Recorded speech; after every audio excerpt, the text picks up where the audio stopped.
KB with Nerdophiles. How are you? Hi, KB. I'm good. How are you? I'm doing well, thanks. So I'll dive right in. Erica goes on this journey, and it leads to a lot of self-discovery, obviously in one of the most beautiful places in the world. But Yeah. besides being a singer, that's what both of you have in common, obviously. What is it about Erica that really drew you in?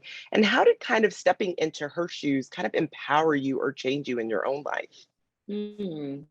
What I loved about Erica is kind of like when all when she's lost it all, her dreams are shattered. She's just like doesn't know what's next. She actually takes a chance on what's next, and she doesn't know what it's going to lead to. She humbles herself and does something that's the unexpected. She went from like making a an album to now being a wedding singer, and she hates weddings because she went through a breakup and she was supposed to get married.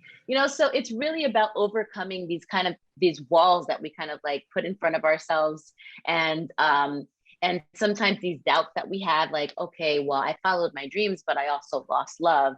We question ourselves in life, and sometimes, and then in the end, it always pans out. Everything, you get your answer later on.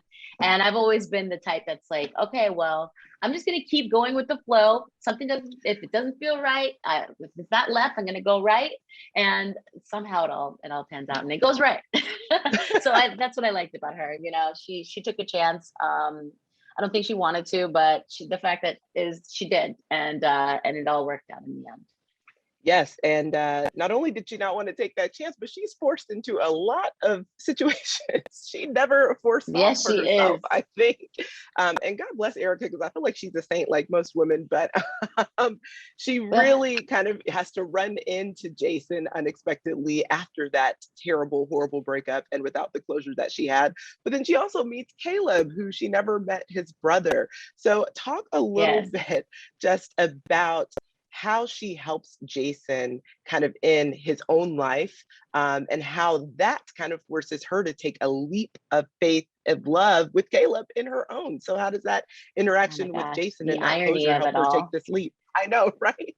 Well, yeah, I think it's all pretty ironic. And it's also like, what are the odds of actually bumping into your ex on an island that's like so far away and you're going to end up singing at his wedding? Like, they all have something that they have to overcome in this. Jason, is a little bit jealous of his brother because his brother's always been the type that, like, gets all this credit and he's like this strong man. And, he has to overcome this relationship, like this jealousy that naturally brothers have sometimes. And then with Caleb is kind of like breaking out of his shell, finding something new out of and this woman, and also has to get over the fact that maybe she still loves his brother.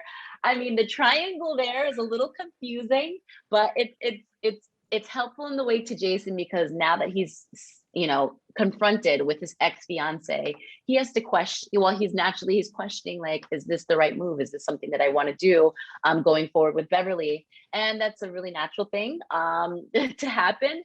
But I think they realize the coincidence of it all is just it only happened, who knows, to help them in their own way figure out the next stage in their life. Sometimes you do have to question, like, how did I end up here and why is this happening? Why is the universe doing this to me?